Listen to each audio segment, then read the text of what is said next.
evening. How are you? The U.S. Secretary of Homeland Security, Jay Johnson, at this Virginia mosque to send a message to the Muslim community they are not the enemy. But in an exclusive interview with Al Jazeera, he admits Islamophobia is on the rise in the U.S., and there is growing concern about the potential for a violent backlash. We've seen incidents already. I heard about incidents in the meeting I just had here that were just horrible. And so I am concerned. One reason, comments from Republican presidential candidates like Donald Trump, who is now calling for all Muslims to be banned from entering the United States. And it's common sense, and we have to do it. The chief imam here at the Adams Center says he believes Islamophobia in the U.S. is the worst it has ever been. He says it's worse than it was after the September 11th attacks. And he says it is Muslim children that are paying the price because many of them are being bullied.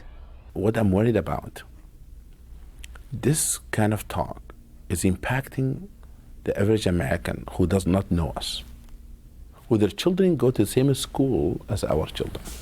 Another presidential candidate, Senator Rand Paul, is pushing a bill to stop immigration from 34 countries, all Muslim-majority countries except one. His spokesman says that proves it isn't profiling. Well, because North Korea is on the list shows that we are not. I mean, it may not fit your logic, but my logic is if you have a country on there in which there are no Muslims, it's not just based on Muslims. Allahu Akbar.